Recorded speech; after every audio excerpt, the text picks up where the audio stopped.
Hello and welcome to B2B Revenue Leaders. I'm your host, Dustin Tizik. As always, this podcast is brought to you by Testimonial Hero, the customer storytelling company that helps you close more deals faster. On this episode, I'm joined by Isaac Ware, who is the Director of Demand Gen over at UserGems. And we're talking about why intent signals are overrated, why contact level and relationship signals are going to be huge in 2024, how to connect sales and marketing in your ABM motion, and finally, how UserGems built out over 300 one-to-one personalized ABM ads for their target companies. Let's dive in. Hey, Isaac, welcome to the show. Hey, Dustin, excited to be on. Yeah, excited to have you on this one. We're going to talk about ABM, which signals you use, how you tie sales and marketing together, all that. But first, I want to ask you a question. Are intent signals overrated? Yes, I think that's going to be more and more common in 2024. I think a lot of people have spent a lot on intent signals, a lot to build out their ABM program around these seemingly amazing signals. I mean, they've been sold well, they've been marketed really well, but I think it's something that's going to get phased out or at least transition to something more at the contact level rather than the account level. Yeah, I think, it's an interesting take. And ABM is it's kind of like they slapped a new name a little bit on something that people have been doing forever and then built software for it and sold it for a lot of money. Maybe that's a pessimistic take on it, but that's a little bit how I feel about it. So I'm curious your thoughts on, why are the intent signals maybe not working as well as they're promised to be? Yeah, I think it's definitely multifaceted. I think one of the main things that I've been seeing a lot, I mean, just on my side, so I hop on a lot of customer and prospect calls to talk marketing, ABM. And a lot of the time, I think one of the main ones I keep seeing is people have these intent signals around an account. And it's great at some level, but also at some point, those intent signal lists can be massive. And then you take it a step further and now you have to do outreach around that. You have to do marketing around that. And for outreach, you don't have all the contacts that are showing that intent. You have an account, but I mean, a Coca-Cola showing intent, I mean, there's thousands of people that can get narrowed down to. So not having that contact level intent can be really problematic. I think that's one of the main things I've been seeing. And then sometimes the intent is, I mean, we don't really get a clear picture into what stage in the buying journey they actually are in with those intent signals. So I definitely want to focus more around relationship signals in the future, how they've actually interacted with the company, things like that. They're a lot more proven signals. They've worked on the sales side and now marketing needs to hit them harder. So I definitely think it's going to transition this year. Yeah, I think also like not all intent is equal. It's kind of how I look at it. Like this person or this company has been browsing articles on, let's say in our case, video production. Does that mean they're going to work with a video testimonial company? Not really, but if this company was on our pricing page and read our G2 reviews, that's a different story. Like and sales, like you said, sales has been doing that forever. Sales reaches out, but I think adding that marketing layer on that high level intent, or like you said, the job change, promotion, contact level stuff, if you can map all that together, it feels like a stronger signal. So I know you all obviously use job change as one of your main drivers there. I'm curious if you're baking in other types of intent on top of that as well. Yeah, definitely. So I think it's kind of the year of the signal for us and kind of breaking down all these different playbooks that we've been able to kind of build around job change signals. So right now, like the core one is there's a previous champion that worked at this company. They moved to a new company, sell them again. It starts to get a lot more complicated in a good way as you start to expand that. So you hit that low hanging fruit and then you go after close lost contacts. So they've been a little bit involved in the sales process. They know your products, they know your pricing, they know the pain points. They're way faster down the sales cycle. And I think now we're taking even a step further. Watch accounts for new hires. So as soon as that new hire comes in, it's an opportunity for expansion. It's an opportunity to prevent churn. If they're going to be a VP coming in, clearing out the tech stack, you need to be one of the first in that tech stack to reach out to them, prove your value, everything like that. So there's a lot of different signals around that relationship, whether that's relationship with that account or relationship with you individually. So we've been using that in the ABM side of things, the top of funnel side of things. So all over the place, kind of seeing and measuring how that pans out. Yeah. I mean, I think qualitatively too, a lot of us see those type of leads come in anyways. Like, I don't know how often I get a lead all the time where it's, hey, I talked to you guys when I was at X company 2 years ago. And then now they're kind of coming back. So I think that's interesting. The one you mentioned too of people being new, starting at the company. Do you tie that like to your core ABM list essentially, right? So you have like, these are the core accounts we want to chase, and then you're tracking the job changes, or is it just general across a broader ICP? Yeah. So we're actually using this. So this past month we launched for this future month, we're launching ABM program with a 50-50 split of half of all of the accounts are focused around, they have previous champions at that account. The other half is they have brand new hires at that account. And we're testing this as a signal to, I mean, once a company's fairly established, they have their tech stack, it's all built out, everything like that. Sometimes people are playing it more safe. They're not trying to make this massive impact, be the hero in the situation. When there's new hires, we found way higher conversion rates when you start going after those accounts that have the brand new decision maker hires. So we're actually watching a target account list for that, and then selecting ABM outside of that target account list to go after those every month. Nice. No, that's a good one. I think especially I can think of certain industries too, where almost every time someone is hired, they're going to do a certain thing. So for example, people in, web design type agencies, I don't know a single CMO, VP marketing got hired and didn't redo the website in the first 6 to 12 months. It's just standard. So yeah, it seems like it's applicable not just to tech companies, but across services, across a bunch of different industries. It seems to me just have to think a little bit strategically about it, obviously first, right? Like, what are those changes? What are those triggers? And then test them through there. Yeah. And I think too, just like the messaging varies wildly on that as well. So that new hire wants to come in and be the hero of that org or that department. How can you make them feel like you're the safe choice in that situation too? Yeah. I do like the contact level there from a messaging point of view. Cause we kind of take the same view from like creating testimonials or case studies or social proof. It's always more powerful coming from a person, not faceless company. So this is the same thing, right? Like, you're making the contact hero and thinking about what they actually have to get done and want to get done, rather than just this company surged on our intent category. Yeah. Right. So a bit of a mind shift there to get to. Yeah. It's amazing too, seeing that. I mean, how many companies or demand gens I've spoken to in the past year where they're like, yeah, we just bought X demand platform or intent platform for $200,000+. We're still trying to figure out how to make it valuable. And I think it is that, like, getting down to the contact level on those is so important. Yeah. I mean, I feel kind of fortunate. I don't have the 200 grand to spend on it. And we kind of got to do some of this grassroots style, right? Yeah. Which is like the job change thing. We've done a little bit of that manually, actually just tracking from a sales point of view, but not tying it as well to our marketing initiatives as we probably should. So I'm curious what you all are doing there. Cause I would say the triggers for sales, pretty straightforward. You can make them more complex, but the initial ones are pretty straightforward. But how are you tying that to, your marketing campaigns, your ad campaigns, and thinking through it more than just like cover fire?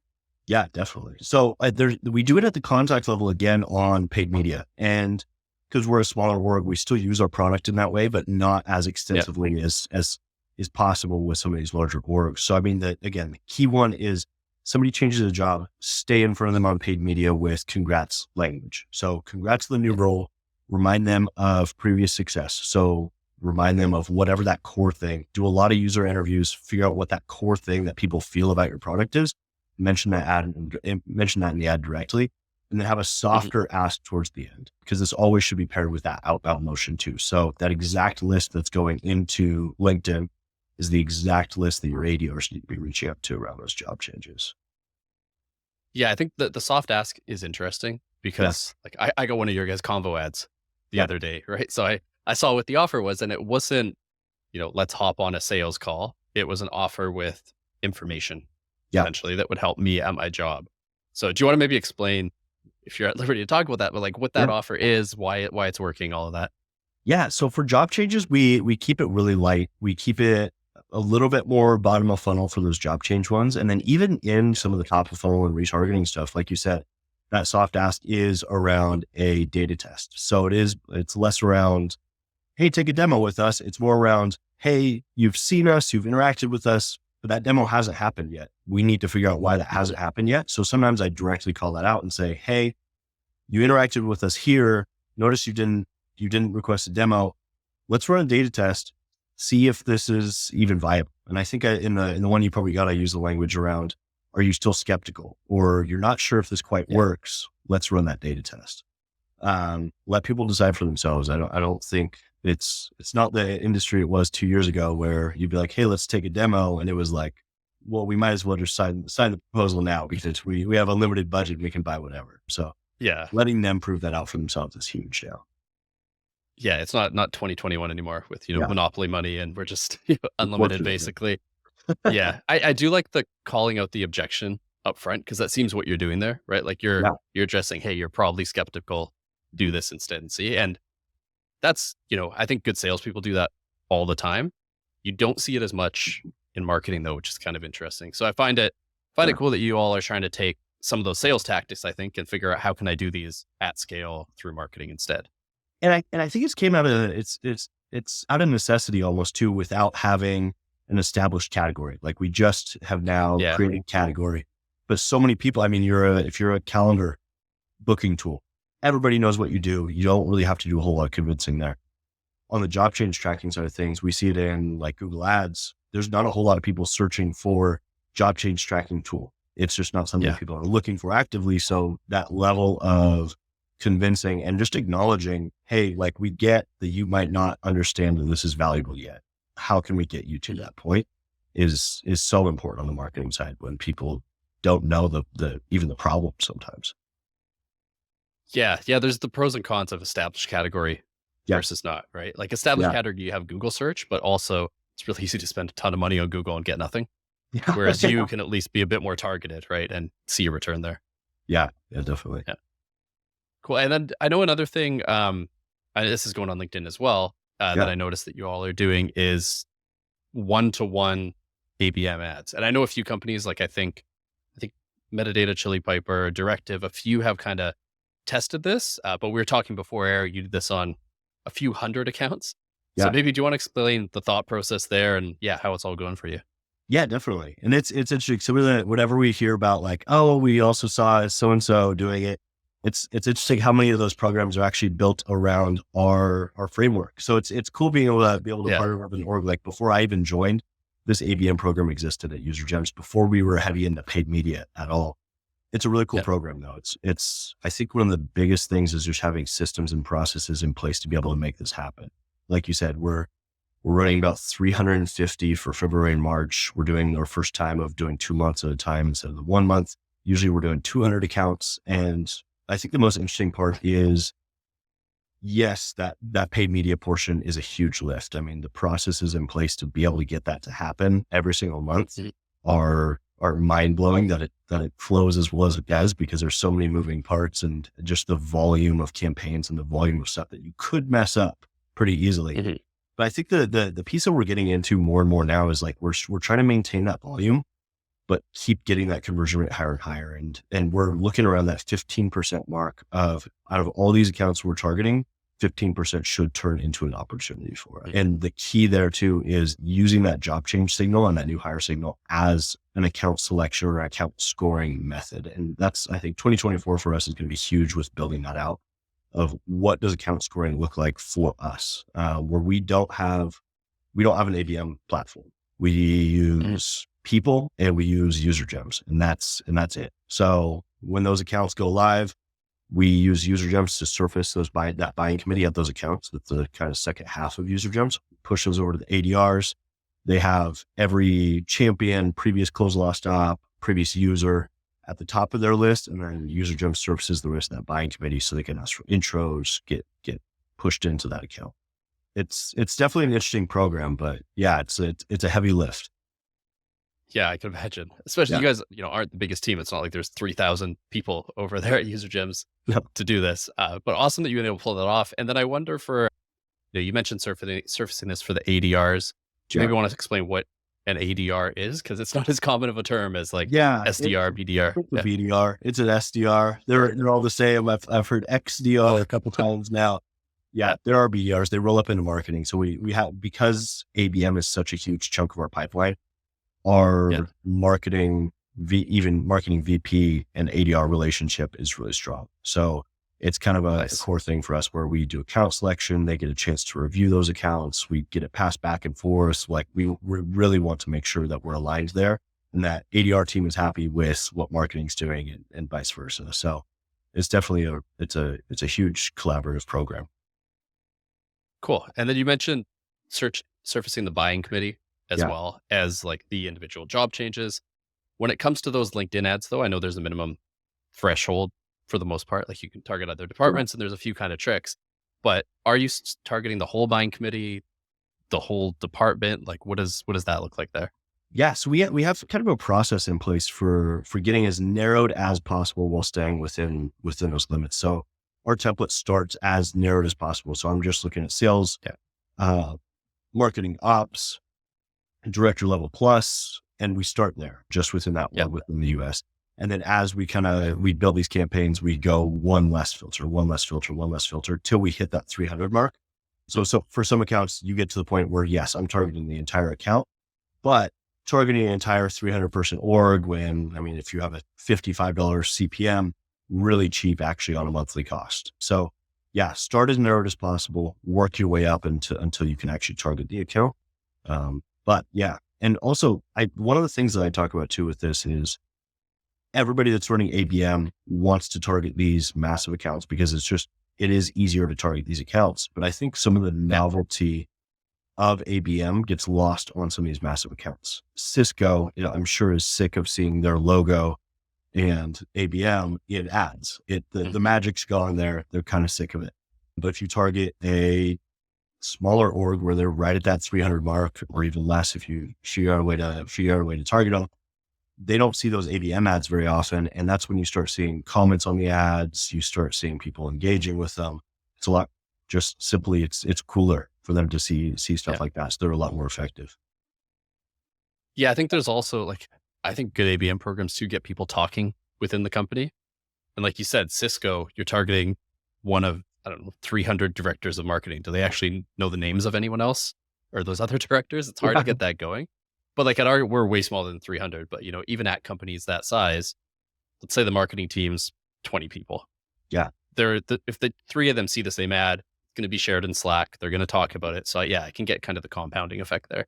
Yeah. And it's interesting too. I mean, even on the marketing side, you have to have your sales hat on. I think I've got 4 messages last week about the ABM ads. It's just saying, hey, want to know how the hell you guys are doing this, and just trying to turn it into a way of like, hey, I get a lot of questions about this. If y'all are in the demo process or in the sales cycle, would love to hop on a call because it ties so heavily to our product. So just trying to use that as a way to kind of encourage people to hop on a call and hopefully get a demo out of the process too. Yeah, it's one of the nice things about being a marketer, marketing to marketers, right? Like this is my first time doing it here as well. Whereas I've sold to IT, HR, and I don't know what the hell their day to day or their life looks like. It's really difficult. Whereas a marketer, like I feel like I can actually provide value and understand this would actually be useful. So it's kind of fun doing that. Oh, it's great too. Cause I think that's the thing too, is like you start talking with cybersec company or like people that sell in cybersec about this ABM program. And they're don't you get emails about this? Aren't they scared of first little like all this stuff? And I'm like, man, I'd hate to be in your industry. Like, yeah, that is a very real problem where it's like, you're a marketer.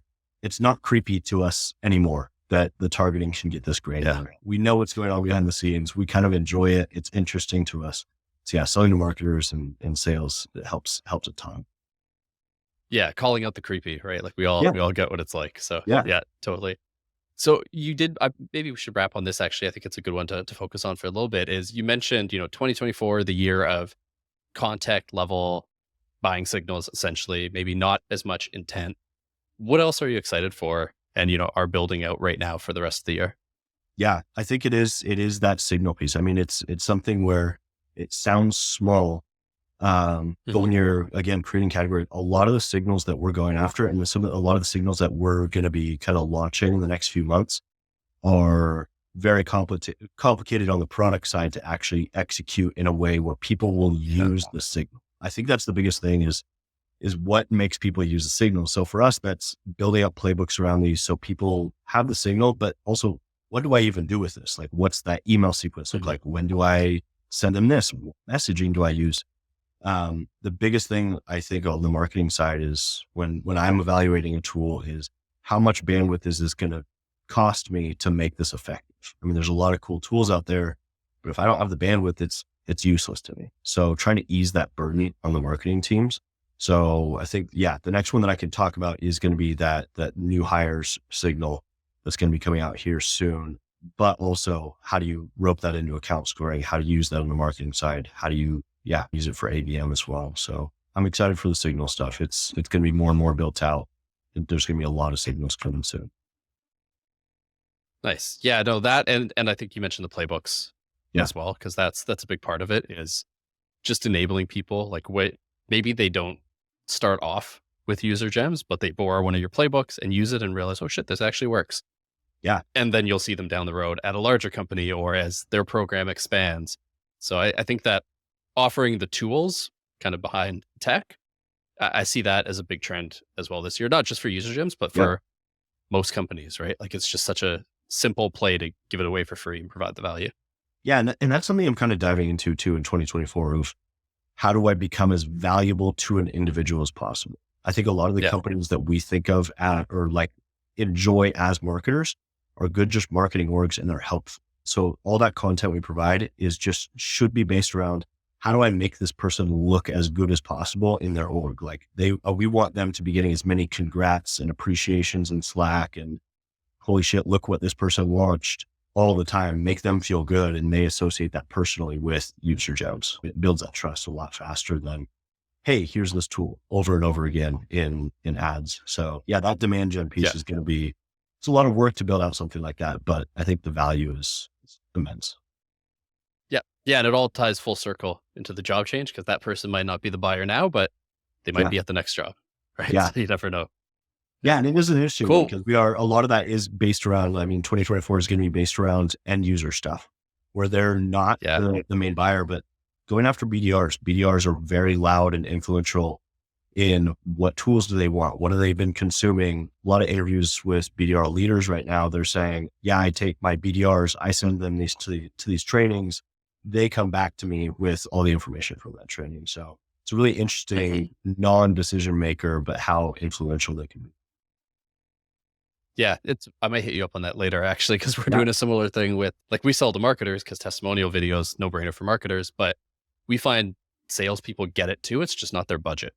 Yeah. Right. Like a salesperson is always going to say, like, I'd love more customer videos, but I ain't paying for it. Marketing's going to pay for that. So we're trying to figure out how we can, how we can get them to sell for us a little bit. Yeah. No, I completely agree. Yeah. Cool. Well, Isaac, thank you so much. There's, a ton of different stuff there from ABM to, contact level changes. I know you, a bunch of individuals at User Gems and the company put out a lot of info. So if this is interesting to them, where should they go to learn more? Yeah. Hop over to the website, consume our free content, go up to the resources tab, just start going through playbooks, see what you can gather, see what you can tweak from those, and then hop over to our LinkedIn, obviously as well. A lot of the individual salespeople at LinkedIn are very helpful on LinkedIn with their posts. Our organic social in general is based around value, little tidbits of information. I think especially going 2024, it's going to be even more of that. So yeah. Cool. So we'll include those links for our listeners. And Isaac, thanks again. Absolutely. Thanks, Dustin. Thanks for listening to this episode. My key takeaway is how the one-to-one ABM ads don't need to be for gigantic enterprise accounts. That's kind of what you see normally when people, do a case study on this, is they were targeting Gong or another giant tech company. Isaac made a really good point that there's more novelty with this approach sometimes with smaller accounts. And I also really like how he's flagging accounts to target based on contact and relationship-based triggers rather than just, firmographics and demographics. So are there new people hired in the marketing department at this company? Do you have former customers or champions at the company? Okay, let's build up this targeted one-to-one ABM ad with a solid process. So as always, if you enjoyed the episode, head on over to Apple Podcasts and leave us a review. And I'll be back next Tuesday with a new episode.